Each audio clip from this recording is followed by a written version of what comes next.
Take my phone. I'm going to show you our little house. As you can probably see, let me try to zoom out. There are a lot of boxes in here for a bathroom. If you do not know, this is the bathroom space that I had to work on with two other classmates of mine. There's some stuff over there for switches, and there's even a fan for ventilation. But basically, this bathroom is to what a standard bathroom code would look like. We had to measure those for the, what is it called, awning for like your sink.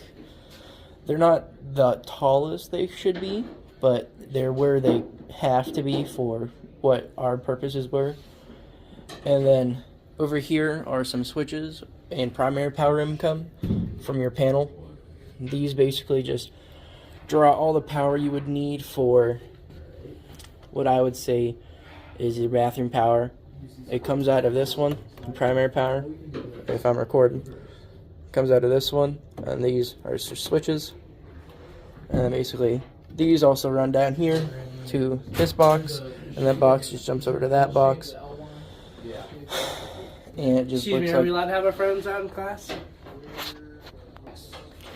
Continuing on, come through here. I had to run a few wires, so we're gonna have to go up a ladder right now. I'm not gonna be able to show it the best, but if my camera will focus, you can see up here there are a bunch of wires run all the way down there from just all the way over there. I had to run 3 wires.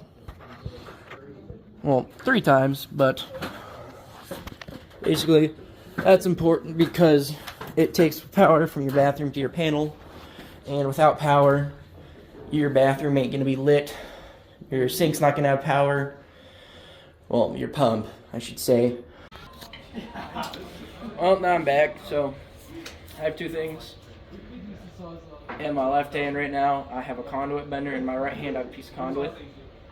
What? Basically metal piping. Oh, that goes So crazy. what this is used for is basically to protect your wire. So when you're in a commercial setting, you can have a bunch of things happening, like moving forklifts, a bunch of heavy boxes or things moving around. This just protects your wire. So right now, it is bent into a 90, and a 90 basically just helps you get around corners. I don't have a surface that I can mount this on right now, but I can sort of show you off to the side on something. So, point of a 90 is to go around a bend at a 90-degree angle. So, your 90, you can see there's a square right here. Would go around, and this is not perfect 90, but as you can see, it would go around and hopefully just come out straight on the other side. This is probably not the best example, but this is just a piece of conduit we had laying around that was in a 90. So that's a 90. It's probably one of the most common bends that we do, besides a box offset. I'll show you that in a second. So right now, since I'm going to try to save some conduit, I'm just going to turn this around. Currently, if you want to look, there are a bunch of symbols on here if you can see. I don't know if you can.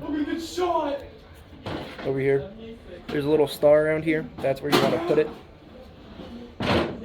Somewhere around here. Oh wait, it's over here. So there's a little thing. That's where you're going to line up your mark on your conduit. Generally, you want to have a mark on your conduit because you're doing specific lengths, but right now it does not matter. I'm going to back up so you can sort of see this. So, first you want to put your conduit in, and you want to make sure it's lined up. And you want to bend. Right now I'm going for 15 degrees.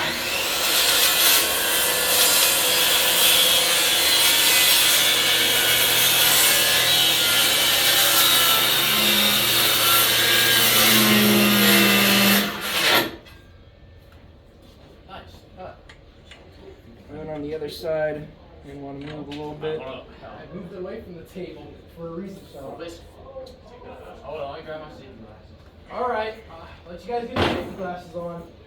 That was a random ass tip.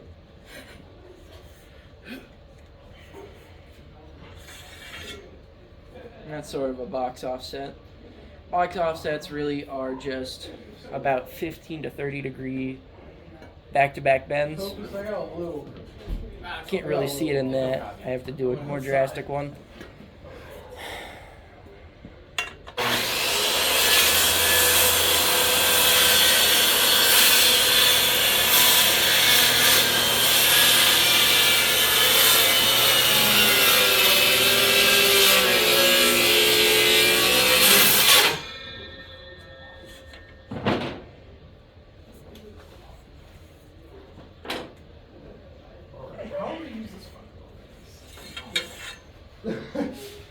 That's slightly better, if you can see. It goes up at an angle now. I have a motor starter with contacts. So basically, this is a little messy circuit, but it works and does what it needs to. So basically, you would use this if you were in industry for like conveyor belts or just any machine that needs a start and stop. And yeah, as you can see, turns on, the contactor turns off, and it's a pretty easy process. Right down here, these are called the chips and chip base. That's a CR. CR is basically a fancy button. If you can see where the numbers,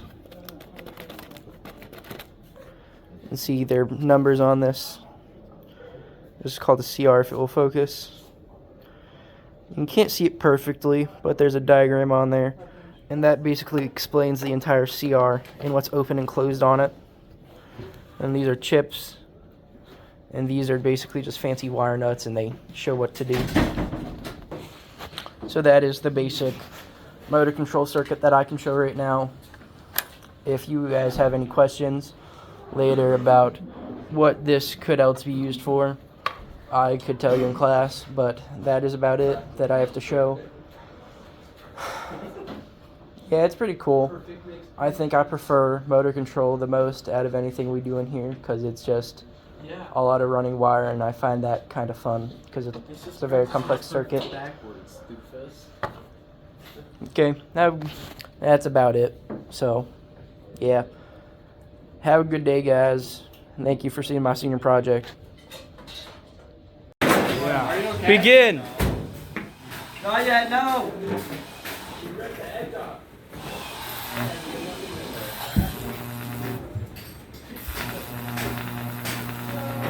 Well, they hot too.